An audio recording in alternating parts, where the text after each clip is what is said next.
Hello friends, welcome back to dream success academy. मैं नास आप सभी का स्वागत करता हूं आज के सेशन में। दोस्तों, आज के वीडियो में बिहार एसएससी इंटर लेवल भर्ती परीक्षा 2024 प्री के लिए प्लेटफॉर्म यानी रुक्मिणी पब्लिकेशन के वॉल्यूम 2 जो बुक है, इसके सेट नंबर 10 को कवर करेंगे और इसके वॉल्यूम 1 को भी हम लोगों ने कवर कर रखा है। ठीक है, यदि आप लोगों ने इस वीडियो को नहीं देखा हो तो प्लेलिस्ट में जाइए, आप वहाँ से जो है सारे वीडियो को देख सकते हैं, जहाँ पे अन्य पब्लिकेशन का भी प्रैक्टिस सेट कराए गए हैं। ठीक है, हम लोग थ्योरी के साथ साथ एक्सप्लेनेशन भी इसका करते चलेंगे कि आपका कॉन्सेप्ट जो अच्छे से क्लियर होता चले। ठीक है, तो चलिए स्टार्ट करते हैं आज का। ठीक है, नवंबर 2023 में किसने भारत के लिए फीडे, ठीक है, फीडे जो है ग्रैंड स्लैम एक प्रतियोगिता है जो कि शतरंज के खेल में खेला जाता है। प्रतियोगिता में शीर्ष खिताब किसने जीता, तो यह जो है आपको विदित गुजराती और आर वैशाली के द्वारा जीता गया था। तो विदित गुजराती और आर वैशाली, देखिए यहाँ दिया ऑप्शन नंबर सी, यानी कि दोनों के द्वारा। ठीक है, देखिए आर वैशाली जो है यह आर प्रज्ञानंदा की क्या है, सिस्टर है।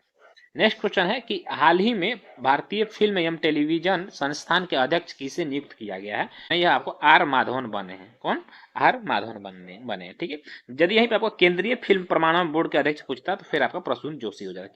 नेक्स्ट क्वेश्चन है कि संतोष ट्रॉफी के 76वें संस्करण का आयोजन किस स्थान पर किया गया था। सबसे पहले याद रखिए, संतोष ट्रॉफी जो यह आपको फुटबॉल से संबंधित है और इसका यह 76वां संस्करण था, जिसको कि रियाद में इसका आयोजन किया गया था। कहाँ? रियाद में। ठीक है, और देखिए इसमें जो है कर्नाटक जीता। कौन? कर्नाटक जो है आपको मेघालय को हराकर, किसको? मेघालय को हराकर यह खिताब जीता। ठीक है, रियाद में आयोजन किया गया था। नेक्स्ट क्वेश्चन है कि इनमें से कौन देश सार्क का सदस्य नहीं है। देखिए सार्क, ठीक है, यह जो है एक south Asian association for regional corporation इसका फुल फॉर्म होता है। ठीक है, इसमें टोटल 8 देश जो है इसके सदस्य हैं। सार्क की स्थापना सन 1885 ईस्वी में किया गया था। तो इसमें देखिए भारत है, भूटान है, पाकिस्तान है, 3 हो गए। फिर आपको नेपाल हो गया, ठीक है, बांग्लादेश हो गया, ठीक है, मालदीव और श्रीलंका। मालदीव एंड श्रीलंका कितने को? 2 2 4 3 7 और एक हो जाएगा आपका अफगानिस्तान है। ठीक है, ये 8 जो देश हैं ये सार्क के सदस्य हैं। ईरान जो है इसका सदस्य नहीं। नेक्स्ट क्वेश्चन है कि असहयोग आंदोलन के दौरान चौरी चौरा की घटना उत्तर प्रदेश के किस जिले में हुई थी। तो देखिए चौरा चौरी जो है यह आपको उत्तर प्रदेश के गोरखपुर जिले में, यह घटना जो है आपको 5 फरवरी सन 1922 ईस्वी को हुआ था। ठीक है, जिसमें कि उग्र भीड़ ने, जो ब्रिटिश पुलिस कर्मी थे, उनको थाने में जो कर जला दिया था। ठीक है, तो यह चौरी चौरा घटना के नाम से जाना जाता है, जो कि गोरखपुर जिले में। ठीक है, देखिए इसी घटना के तत्पश्चात जो महात्मा गांधी ने असहयोग जो आंदोलन था इसको वापस ले लिया था। ठीक है, और असहयोग आंदोलन को जो है महात्मा गांधी ने अपनी एक हिमालय जैसी भूल बताई थी। देखिए असहयोग आंदोलन जब वापस हो गया, क्योंकि उस समय जो पूरे देश में जो है इसका एक बहुत ही अच्छा लहर था और लग रहा था कि नहीं भारत को आज़ादी मिल जाएगी, किंतु उसी समय महात्मा गांधी के द्वारा जो है आपको चौरी चौरा घटना के बाद इसको वापस ले लिया जाता है। इसके बाद जो उन पर दिल्ली कांग्रेस समिति की जो बैठक हुई थी दिल्ली में, उसमें महात्मा गांधी के विरुद्ध जो है निंदा प्रस्ताव पेश किया गया था। और निंदा प्रस्ताव किसने पेश किया? बालकृष्ण, ठीक है, मुंजे के द्वारा, बालकृष्ण शिवराम मुंजे के द्वारा जो है निंदा प्रस्ताव को पेश किया गया था। क्वेश्चन नंबर 6 है कि भारत के इनमें से किस बंदरगाह का नाम बदलकर दीनदयाल बंदरगाह रख दिया गया है। तो जो कांडला बंदरगाह है जो कि गुजरात में स्थित है, इसे ज्वारीय बंदरगाह के नाम से भी जानते हैं, इसका नाम अब बदलकर दीनदयाल बंदरगाह कर दिया गया। भारत एकमात्र नौसेना विमानन संग्रहालय इनमें से किस राज्य में है? ये आपको गोवा में स्थित है। नेक्स्ट क्वेश्चन है कि वर्ष 2023 में सर्वश्रेष्ठ एशियाई अंडर-20 पुरुष एथलीट का खिताब पाने वाले पहले भारतीय कौन बने हैं? तो यह जो है आपको सेल्वा प्रभु तिरुमन बने हैं। नेक्स्ट क्वेश्चन है आपका कि निम्नलिखित कथनों पर विचार कीजिए। ऑस्कर पुरस्कार समारोह में दी जाने वाली प्रतिमा का नाम एकेडमी अवार्ड ऑफ मेरिट था। देखिए पहले ऑस्कर पुरस्कार का नाम जो था एकेडमी ऑफ मेरिट ही था। ठीक है, ऑस्कर पुरस्कार की जो शुरुआत हुई थी सन 1929 ईस्वी में किया गया था और यह जो है फिल्म के क्षेत्र में सबसे बड़ा पुरस्कार है। इसके मूर्तिकार जॉर्ज स्टेनली थे। ठीक है, तो ऑप्शन नंबर ए और 2 जो है आपको दोनों क्या है, सही है। ठीक है, नेक्स्ट क्वेश्चन है कि किस राज्य सरकार के द्वारा, ठीक है, जेलों का नाम बदलकर सुधार गृह कर दिया गया। तो यह उत्तर प्रदेश सरकार के द्वारा जो जेलों का नाम बदल दिया गया और उसका नाम कर दिया गया सुधार गृह। 10 कुमार चरित्र किसने लिखी है? तो 10 कुमार चरित्र के लेखक जो है यहाँ आपको दंडी है। कौन है? दंडी है। वांगभट्ट जो थे, वांगभट्ट जो हर्षवर्धन के राजदरबारी कवि थे, किसके? हर्षवर्धन के। ठीक है, ये क्वेश्चन आपसे हो सकता है। क्वेश्चन नंबर 12 है कि उबेर कप किस खेल में दिया जाता है। तो उबेर कप जो यह बैडमिंटन से संबंधित है, किंतु यहाँ पर पुरुष बैडमिंटन और महिला बैडमिंटन दोनों दिया। देखिए यहाँ पर महिला बैडमिंटन हो जाएगा, ठीक है। और कप है थॉमस कप, ठीक है। यह भी आपको बैडमिंटन से संबंधित है, ठीक है। Chadha cup, Agarwal cup, Sophia cup, ये सब जो है आपको बैडमिंटन से संबंधित है। एक क्वेश्चन बताइएगा कि फेडरेशन कप का संबंध किस खेल से। फेडरेशन कप का संबंध किस खेल से है। तो याद रखिए फेडरेशन कप का संबंध जो यह बास्केटबॉल से है, बास्केटबॉल से, ठीक। क्वेश्चन नंबर 13 देखेंगे कि प्रधानमंत्री सहित मंत्री परिषद में मंत्रियों की कुल संख्या लोकसभा के सदस्यों की कुल संख्या कितना होता है। देखिए कुल मंत्रियों की जो कुल संख्या होगी वो लोकसभा के जितने भी सदस्य हैं उसके 15% से अधिक नहीं हो सकती है, ठीक है। ऑप्शन नंबर क्या हो जाएगा, ऑप्शन नंबर आपका डी इधर राइट आंसर हो जाएगा। सोलोआना बल्लू किस भारतीय फुटबॉलर की आत्मकथा है। सुब्रत भट्टाचार्य की क्या है, आत्मकथा है, ठीक है। यह एक फेमस भारतीय फुटबॉलर रह चुके हैं। क्वेश्चन नंबर 15 है कि भारत के पहले लिथियम सेल उत्पादन संयंत्र का शुभारंभ कहाँ किया गया है। तिरुपति में किया गया है। कहाँ, तिरुपति में किया गया है। ठीक है, 16 से लेकर 30 तक के जो प्रश्न है यह मैथ और रीजनिंग के, बाकी के प्रश्न 31 से हम लोग जो जीके जीएस के प्रश्नों को देखेंगे। मैथ और रीजनिंग के प्रश्नों के लिए भी आप लोगों को इसका जो पीडीएफ है, ठीक है, पीडीएफ यह टेलीग्राम पे शेयर कर दूंगा, वहां से आप इसे बना लीजिएगा, ठीक है। चलिए नेक्स्ट क्वेश्चन देखिएगा कि बाबा रामचंद्र ने औपनिवेशिक शासन के दौरान मुख्य रूप से निम्नलिखित में से किस क्षेत्र में किसान संघर्ष का नेतृत्व किया था। तो यह जो है आपको अवध के क्षेत्र में किए थे, ठीक है। उत्तर प्रदेश किसान सभा की स्थापना सन 1918 ईस्वी में किया गया था। इसी से जो है अवध के जो किसान जो है अलग हुए और बाबा रामचंद्र के नेतृत्व में 1920 ईस्वी में जो है अवध किसान सभा की स्थापना की, जिसके अध्यक्ष जो थे ये आपको बाबा रामचंद्र थे, ठीक है। यह अवध के क्षेत्र में घटना हुई थी। अगला क्वेश्चन है कि राजा शशांक जिनके विरुद्ध हर्षवर्धन ने युद्ध की घोषणा की थी किस साम्राज्य के शासक थे। तो बताना है शशांक जो है किस साम्राज्य से संबंधित थे। यह वो गौड़ साम्राज्य से संबंधित है, ठीक है। शशांक ने ही बोधि वृक्ष को, जो बोधि वृक्ष है जहां पर महात्मा बुद्ध को ज्ञान की प्राप्ति हुई थी, उसको कटवा दिया था, ठीक है। यह गौड़ वंश का शासक था। नेक्स्ट क्वेश्चन है कि निम्न भारतीय क्रांतिकारियों में से किसने जर्मनी के सहयोग से अंग्रेजों के खिलाफ सशस्त्र विद्रोह का विचार बनाया था। तो यह जो है आपको बाघा जतीन थे। कौन, बाघा जतीन। पहला मुगल बादशाह कौन था। पहला मुगल बादशाह आपको जहरुद्दीन मोहम्मद बाबर था, ठीक है। ऑप्शन नंबर बी हो जाएगा। इसने मुगल वंश की स्थापना सन 1526 ईस्वी में लोधी वंश के अंतिम शासक इब्राहिम लोधी को हराकर जो है मुगल वंश की स्थापना किया था, ठीक है। इसके बाद इसका पुत्र जो है हुमायूं राजगद्दी पर बैठता है। नेक्स्ट क्वेश्चन है कि चेतिया गिरी विहार सांची में मनाया जाने वाला पर्व है, यह किस धर्म का जो है पर्व है। तो याद रखिए यह आपको बौद्ध धर्म का पर्व है, ठीक है। क्वेश्चन नंबर आपका 36 है। निम्नलिखित में कौन सा उड़ीसा का एक लोकप्रिय त्यौहार है। तो उड़ीसा का देखिए जो लोकप्रिय त्यौहार है यह धनु यात्रा है। कौन, धनु यात्रा। इस तरह 103वें संविधान संशोधन अधिनियम की वैधता पर उच्चतम न्यायालय के फैसले के बारे में निम्नलिखित में से कौन सा कथन सही है। देखिए 130 जो संविधान संशोधन था इसके तहत जो EWS यानी कि जो स्वर्ण जातियां हैं और वो आर्थिक रूप से जो कमजोर है उनको जो है 10% कितना 10% आरक्षण देने का प्रावधान किया गया था। तो कथन देखते हैं इस केस के लिए भारत के उच्चतम न्यायालय के संवैधानिक पीठ में 5 न्यायाधीश शामिल हुए थे, बिल्कुल सही है। संवैधानिक बेंच ने 3-2 बहुमत के साथ EWS आरक्षण को 10% बरकरार रखा। देखिए जब किसी भी मामले को सुनवाई करने के लिए जब न्यायाधीशों की एक पीठ गठित की जाती है, ठीक है, तो इसमें जो है 5 न्यायाधीश गठित किए गए थे। इसमें से 3-2 बहुमत, 3-2 का मतलब कि 3 लोग सहमत थे कि नहीं EWS को आरक्षण मिलना चाहिए और 2 जो न्यायाधीश थे यह सहमत नहीं थे। तो बहुमत के साथ 3-2 बहुमत के साथ जो है 10% आरक्षण को बरकरार रखा गया, ठीक है। उच्चतम न्यायालय के फैसले के अनुसार 130वां संविधान संशोधन वैध है, हालांकि यह भारतीय संविधान के मूल ढांचे का उल्लंघन कर रहा है। तो देखिए ये जो है ऑप्शन नहीं सही होगा, ठीक है, क्योंकि यह मूल ढांचे का उल्लंघन नहीं कर रहा है। यदि कोई प्रावधान जो मूल ढांचे को का उल्लंघन कर रहा होता है तो फिर उसको गैर संवैधानिक जो है न्यायालय के द्वारा घोषित कर दिया जाता है। तो ऑप्शन नंबर ए और बी जो है आपका सही हो जाएगा यहाँ पे, ए और बी। नेक्स्ट क्वेश्चन है कि तसोंगमो झील किस भारतीय राज्य में स्थित है। देखिए तसोंगमो झील जो है आपको सिक्किम में स्थित है। कहाँ, सिक्किम में स्थित है, ठीक है। समिति झील किस राज्य में है। तो समिति झील भी आपको सिक्किम में है। हरी झील भी आपको सिक्किम राज्य में है, ठीक है।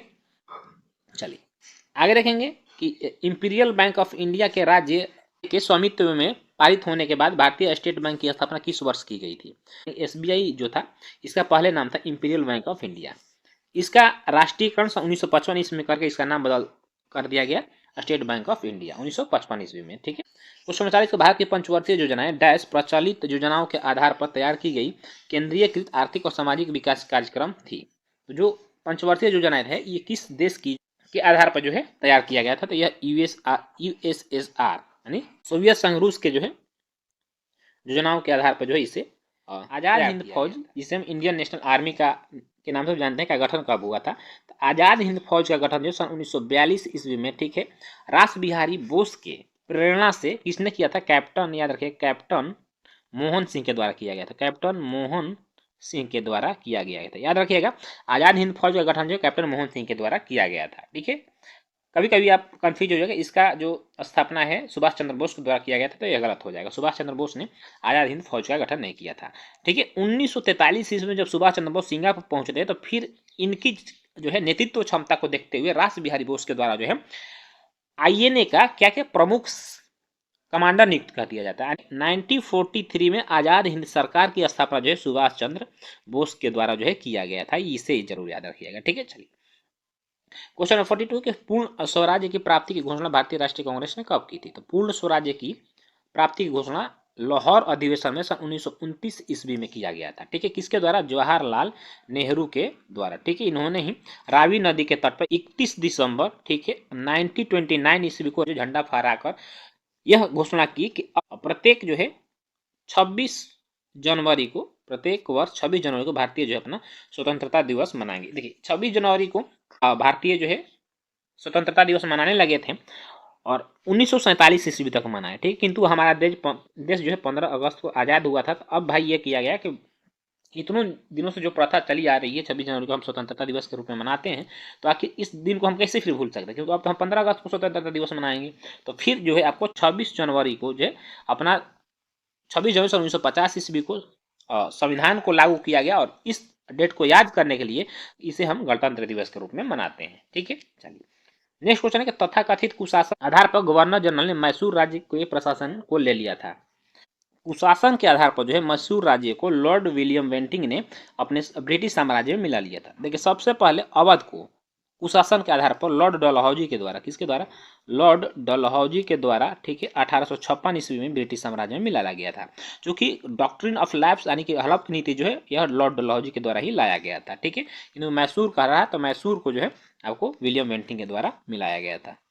ठीक है। चलिए अगला क्वेश्चन है कि निम्न में से किसने अपनी राजधानी मुर्शिदाबाद से मुंगेर स्थानांतरित किया था? तो यह जो है आपको मीर कासिम था। ठीक है। मीर कासिम जो है बंगाल का नाम था, किंतु जब यह शासक बना तो बंगाल के मुर्शिदाबाद से अपनी राजधानी बिहार के मुंगेर में स्थानांतरित कर दिया। ठीक है। ताकि अंग्रेजों का यहाँ प्रभाव जो है कम रहे। ठीक है। अगला क्वेश्चन है कि निम्नलिखित में से कौन सा राज्य भारत के बॉक्साइट का सबसे बड़ा उत्पादक प्रदेश है? देखिए बॉक्साइट जो है यह एल्यूमिनियम का क्या है? अयस्क है। सबसे बड़ा उत्पादक उड़ीसा राज्य में है। देखिए बाकी 46 से लेकर 60 तक के जो प्रश्न है यहाँ मैथ और रीजनिंग के हैं। ठीक है।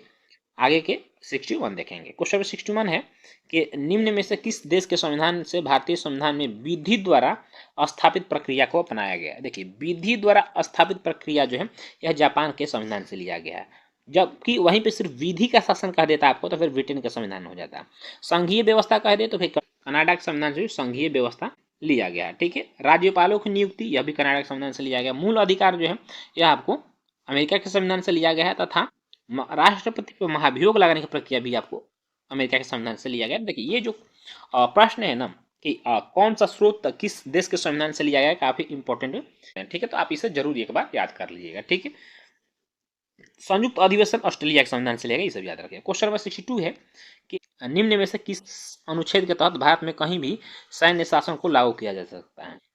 देखिए आर्टिकल 34 के तहत किसी भी भारत किसी भी जगह जो है आपको सैन्य शासन, जिसे मार्शल लॉ के नाम से जानते हैं, को लागू किया जा सकता है। किंतु यह कब किया जाता है? जब देश में युद्ध की स्थिति हो, दंगे हो गए हो, अशांति हो, इस आधार पर जो है सैन्य शासन लागू होता है। जब सैन्य शासन लागू होता है तो वहां पे सारे जो है नियम कानून खत्म हो जाते हैं और वहां पे सिर्फ सैन्य का जो एक कानून होता है वह लगता है। अब देखिए इसका जो मुख्य उद्देश्य होता है वह शांति बहाल करना होता है। क्या? सैन्य शासन लग गया मतलब उस क्षेत्र में शांति बहाल करने के लिए जो है आपको सैन्य शासन, एक सेना का शासन हो जाता है, एक तरह से लगाया जाता है। और यह प्रावधान हमारे आर्टिकल 34 में किया गया है। क्वेश्चन नंबर 63 है, अहमदनगर की किस रानी ने बादशाह अकबर का विरोध किया था? यह चांद बीबी थी। चांद बीबी ने अकबर का विरोध किया था। श्रीलंका में गृह युद्ध कब समाप्त हुआ था? श्रीलंका में गृह युद्ध जो है यह 2009 ईस्वी में समाप्त हुआ। ठीक है, देखिए क्योंकि श्रीलंका में जो है एक लीटे नाम की क्या है आतंकवादी संगठन है, जो कि तमिल जो वहाँ पे तमिल लोग हैं यह अल्पसंख्यक में आते हैं, तो तमिल लोगों के लिए जो एक अलग कंट्रीज की मांग करता है यह लीटे। तो इस बीच जो है श्रीलंका बहुत दिनों तक जो है युद्ध गृह युद्ध से जूझा और 2009 में अंतिम रूप से जो है यह समाप्त हो गया। नेक्स्ट क्वेश्चन है, प्रथम अफीम युद्ध यम ताइपिंग विद्रोह यह किस देश से संबंधित है? देखिए अफीम युद्ध जो है यह चाइना तथा ब्रिटेन से संबंधित। तो हुआ कहाँ था? यह चाइना में हुआ था। ठीक है, इसलिए चाइना से संबंधित। प्रथम अफीम युद्ध कब हुआ था? 1839 से 42 ईस्वी तक चला था, जिसमें चाइना और ब्रिटेन के बीच हुआ था। फिर यह जो है नानकिंग के संधि के तहत यह युद्ध समाप्त होता है। अगला क्वेश्चन है, पेसो किस देश की मुद्रा है? याद रखिए पेसो जो है यह अर्जेंटीना की मुद्रा है, और यह अर्जेंटीना की यदि राजधानी की बात करें तो ब्यूनस आयर्स हो जाएगा। ब्यूनस आयर्स जो है यह अर्जेंटीना की राजधानी है और वहाँ की मुद्रा का नाम पेसो है। दक्षिण अफ्रीका की मुद्रा का नाम रेंड है। ठीक है, और अगला क्वेश्चन है कि निम्नलिखित में से किस सिख गुरु ने गुरुमुखी लिपि प्रारंभ की थी? तो गुरुमुखी लिपि को प्रारंभ करने का जो श्रेय जाता है यह गुरु अंगद को जाता है। गुरु अंगद जो है गुरु नानक के भाई थे, इन्हें गुरु लहना के नाम से भी जाना जाता है। और गुरु नानक जो है सिख धर्म के संस्थापक थे। ठीक है, नेक्स्ट क्वेश्चन है कि निम्न में से कौन सा भारत का पहला राज्य है जिसने पंचायत चुनाव में भाग लेने के लिए न्यूनतम योग्यता का निर्धारण किया है? यानी यदि आपको पंचायत चुनाव लड़ना है तो एक उसके लिए न्यूनतम योग्यता रखा गया, यानी कि आपको उतना स्टडी करना जरूरी है। तो यह है जो है आपको राजस्थान सरकार के द्वारा रखा गया है, यानी कि आप पढ़े नहीं है तो आप चुनाव नहीं लड़ सकते, किंतु यह दुर्भाग्य है कि सिर्फ पंचायत में ही लागू किया गया है। ऐसी जो है अच्छी पहल जो है आपको लोकसभा तथा विधानसभा के चुनावों में भी लागू करना चाहिए। ठीक है, ताकि एक शिक्षित व्यक्ति जो है आपका प्रतिनिधित्व करे, और जब एक शिक्षित व्यक्ति आपका प्रतिनिधित्व करे तो लाजमी है कि वो आपके समाज को एक बेहतरी की ओर ले जाने की कोशिश जरूर करेगा। ठीक है, अनपढ़ों की वजह। तो देखिए राजस्थान में क्या है कि जो भी पंचायती चुनाव है उसमें यदि आप जिला परिषद एवं पंचायत समिति का चुनाव लड़ते हैं तो उसके लिए आपको 10वीं पास होनी चाहिए, जबकि यदि आप सरपंच का चुनाव लड़ते हैं, ठीक है, तथा बाकी अन्य जैसे वार्ड होते हैं तो फिर आपको 8वीं पास होना चाहिए। ठीक है, नेक्स्ट क्वेश्चन, बिहार सरकार की संबल योजना किससे संबंधित है? देखिए बिहार सरकार की संबल योजना जो एक महत्वाकांक्षी योजना है जो कि दिव्यांग जनों से संबंधित है। जो भी व्यक्ति 40% से अधिक डिजिबिलिटी के अंतर्गत आता है, ठीक है, तो उसे जो है संबल योजना के तहत सरकार से जो है मदद मिलता है, जैसे कि शिक्षा का हो गया, रोजगार हो गया, ऋण हो गया। क्वेश्चन नंबर 20 निम्नलिखित में से कौन से कथन जो है असत्य है? पंचवर्षीय योजनाओं के लक्ष्य समृद्धि, आधुनिकीकरण और आत्मनिर्भरता तथा समानता थे। बिल्कुल सही, ये लक्ष्य था पंचवर्षीय योजना को। याद रखिए 15 आपको 1951 से लेकर 2017 तक जो है टोटल 12 पंचवर्षीय योजना जो है भारत में चली थी। सीमित संसाधनों के कारण प्रत्येक योजना में पृथक पृथक लक्ष्यों का निर्धारण किया गया था। ये दोनों सही है। पूछ कह रहा है कि असत्य कथन पूछना है, तो असत्य इसमें से कोई नहीं है, ना तो एक और ना तो दो, ऑप्शन नंबर डी हो जाएगा, यानी इनमें से कोई भी असत्य नहीं। क्वेश्चन 21 है, ग्राम सभा एक गांव के सभी लोगों की आम सभा है जिन्होंने वर्ष की आयु प्राप्त कर लिया कितना? जो भी 18 वर्ष से अधिक उम्र के हो और जिनका नाम मतदाता सूची में हो वह ग्राम सभा होता है, ठीक है, उसके सदस्य बन सकते हैं, उसके लिए योग्य है। ठीक है, क्वेश्चन 22 है, विकास केंद्र उपागम किस योजना के अंतर्गत अपनाया गया? विकास केंद्र उपागम जो है यह आपको चतुर्थ पंचवर्षीय योजना के दौरान अपनाया गया, और चतुर्थ पंचवर्षीय योजना 1969 से 74 के बीच में चला था। नेक्स्ट क्वेश्चन है कि भारत के संविधान के किस भाग में पंचायतों के लिए प्रावधान किया गया है? तो भाग 9 जो 9 है, भाग 9 यह पंचायतों का प्रावधान करता है। भाग 9, ठीक है, ये जो है यह नगर पालिकाओं का प्रावधान करता है। ठीक है, क्वेश्चन नंबर 24 का हरित ऊर्जा कॉरिडोर का चरण 2 की योजना को किसने अपनी मंजूरी दी है? तो इस योजना को जो है भारत सरकार के द्वारा मंजूरी दिया गया है। निम्नलिखित में से कौन सा पर्वतीय धारा भारत, चीन और म्यांमार की त्रिसंधि का निर्माण करता है? तो यह आपको दीफू धारा जो कि अरुणाचल प्रदेश में है, यह आपको त्रिक संधि का निर्माण करता है, जहां पर तीनों देशों की सीमाएं लगती हैं। ठीक है, चलिए बाकी देखिए 76 से लेकर 90 तक का जो प्रश्न है मैथ और रीजनिंग के, बाकी 91 से आगे हम लोग क्वेश्चन को देखेंगे। चलिए देखिए क्वेश्चन 91 है, कि 44वें संशोधन जो कि सन 1978 में हुआ था ने भारतीय संविधान के किस अनुच्छेद को प्रभावित किया था। अब देखिए दोस्तों, चूंकि 42वां जो संविधान संशोधन हुआ था सन 1976 ईस्वी में, इसे लघु संविधान संशोधन, इसे क्या कहते हैं, भारत का लघु संविधान कहते हैं। ठीक है, इंदिरा गांधी के समय में याद रखा गया हुआ था। इसमें बहुत सारे जो चेंजेस किए गए थे, यानी एक तरह से देखा जाए तो संविधान को पूरी तरह से बदलने की कोशिश किया गया था। क्योंकि इसमें जो प्रधानमंत्री था उसका कार्यकाल पहले 5 वर्ष का होता था, 5 वर्ष से बढ़ाकर 6 वर्ष का। और एक अच्छा जो काम होता उसमें कि जो संविधान का प्रस्तावना उसमें 3 शब्द जोड़े गए, धर्मनिरपेक्ष, अखंडता तथा समाजवाद। समाजवाद, धर्मनिरपेक्ष तथा अखंडता, 3 शब्द जोड़े गए थे। ठीक है, क्योंकि जो संविधान को एक तरह से चेंज करने की कार्य कर रहा था, उससे जो है 44वें संविधान संशोधन 1978 ईस्वी में जब जनता पार्टी की सरकार है उसमें सुधारने की कोशिश किया गया था। तो फिर से जो है इसमें 5 वर्ष से लेकर जो 6 वर्ष प्रधानमंत्री कार्यकाल किया था, इससे 6 वर्ष से घटाकर 5 वर्ष कर दिया गया। जो आंतरिक अशांति के का कारण बताया गया था राष्ट्रीय आपात के लिए, उसके जगह सैन्य विद्रोह को शामिल किया गया और राष्ट्रपति को कुछ अधिकार दिए गए। ठीक है, इसी के बाद जो संपत्ति का अधिकार था, सबसे याद रखें महत्वपूर्ण, संपत्ति का अधिकार। ठीक है, इस पहले यह क्या था, पहले यह मौलिक हटाकर जो है एक विधिक कानून बना दिया गया था और इसे अनुच्छेद 300 के ए यानी 300 के कॉम में रखा गया था। तो जो अनुच्छेद प्रभावित हुआ था यह आपका अनुच्छेद 300 ए प्रभावित हुआ था। क्वेश्चन नंबर 92 है कि स्वतंत्र भारत का पहला नदी बांध इनमें से किस नदी पर बनाया गया था। स्वतंत्र भारत का पहला नदी बांध जो है दामोदर नदी पर बनाया गया था। कब? 1948 ईस्वी में। चूंकि देखिए नदियों पे बांध बनाकर, ठीक है, पानी इकट्ठा हुआ, उस पानी का उपयोग जनमानस के हित के लिए किया जाता है, तो उससे हम नदी घाटी परियोजना कहते हैं। याद रखिएगा क्वेश्चन पूछा, नदी घाटी परियोजना को भारत का मंदिर किसने कहा था। तो यह भारत के प्रधानमंत्री जवाहरलाल नेहरू के द्वारा कहा गया था। ठीक है, कि जो भी नदी घाटी परियोजना है भारत का मंदिर है। ठीक है, अगला क्वेश्चन है कि कामेत, नमचा बरवा तथा गुरला मंधाता निम्न में से किसके नाम है। तो यह जो है हिमालय की चोटियों का नाम है, हिमालय के पर्वतीय चोटियां हैं। ठीक है, अगला क्वेश्चन है कि द्युदा नाम की रानी ने भारत के किस भाग पर 980 से 1103 ईस्वी तक शासन किया था। तो यह जो है आपको कश्मीर पर शासन की थी। ठीक है, यह किस वंश से थी, याद रखिए यह उत्पल वंश से संबंधित थी। किससे? उत्पल वंश से संबंधित थी। ठीक है, चलिए अगला क्वेश्चन है कि निम्नलिखित कौन से ग्रीन हाउस गैस नहीं है। ऑक्सीजन है, या आपको ग्रीन हाउस गैस नहीं है। नेक्स्ट क्वेश्चन है कि हेपेटाइटिस ए किसके कारण होता है। तो हेपेटाइटिस ए जो होता है यह विषाणु के कारण होता है, यानी वायरस से फैलता है। ठीक है, नेक्स्ट क्वेश्चन है कि प्लांक नियतांक का मान जूल सेकंड में कितना होता है। तो एक प्लांक नियतांक बराबर जो होता है 6.26 × 10⁻34 होता है। निम्नलिखित में किसे ब्लैक लेड कहते हैं। तो ग्रेफाइट को ब्लैक लेड के नाम से जाना जाता है और यह जो है कार्बन का एक अपरूप है। ठीक है, और विद्युत का यह सुचालक है, याद रखिएगा। ठीक है, हीरा भी कार्बन का अपरूप है। नेक्स्ट क्वेश्चन है कि ग्रहों की गति के नियमों का प्रतिपादन किसने किया था। तो ग्रहों के गति के नियमों का प्रतिपादन जो है यह जोहान्स केपलर के द्वारा किया गया था। किसके द्वारा? केपलर के द्वारा किया गया था। निम्नलिखित में किसका उदाहरण जो क्रिप्टोलॉकर है।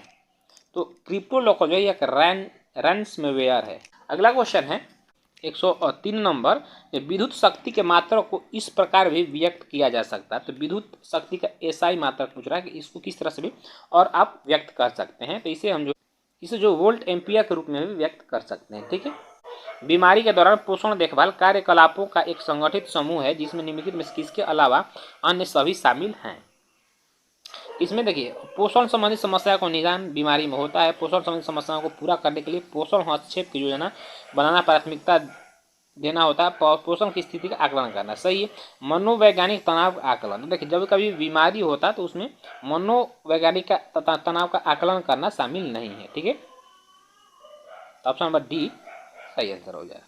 क्वेश्चन नंबर 105 है गुरुत्वाकर्षण के नियम में गुरुत्वाकर्षण बल जो है क्या है।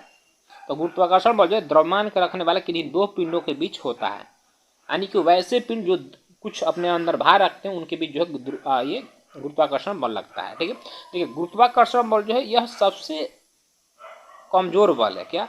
गुरुत्वाकर्षण बल जो है पृथ्वी पर सबसे कमजोर बलों में इसकी गिनती होती है। ठीक है, चलिए आगे आपको 106 से लेकर 120 तक के जो प्रश्न है मैथ और रीजनिंग है। 121, ठीक है, वो देखिए उस धातु को पहचानिए जिसकी प्रकृति जो है विषैली नहीं है।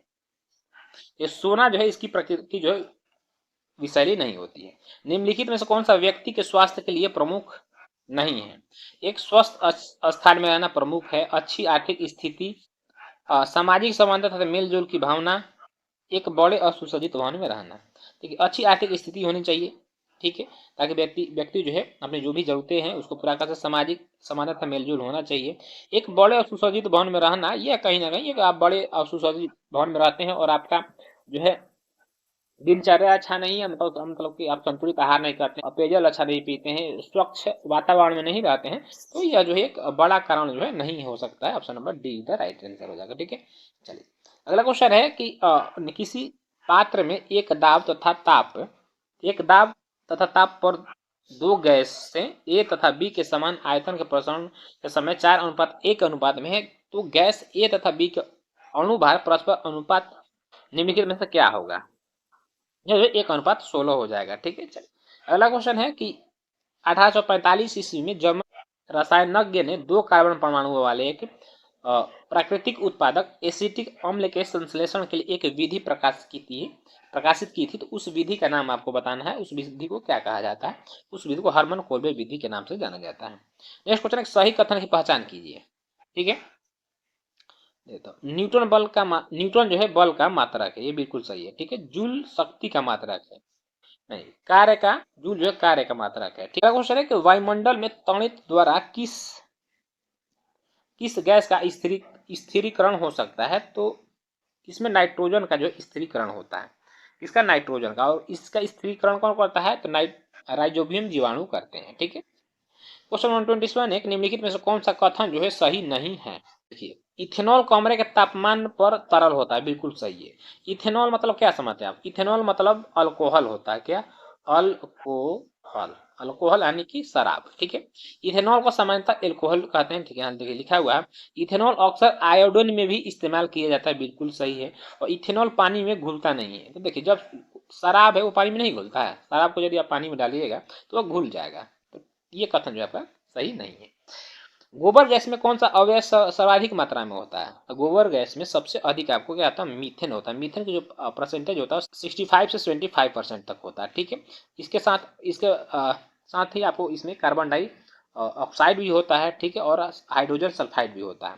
देखिए, गोबर गैस प्लांट का निर्माण जो है, गोबर गैस प्लांट का निर्माण सीबी देसाई के द्वारा सर्वप्रथम किया गया था। किसके द्वारा? सीबी देसाई के द्वारा। ठीक है, चलिए अगला क्वेश्चन है, टेरिडोफाइटा में कौन सा अंग नहीं होता है? तो टेरिडोफाइटा जो होता है उसमें फूल नहीं होता है, यानी पुष्प नहीं होता है।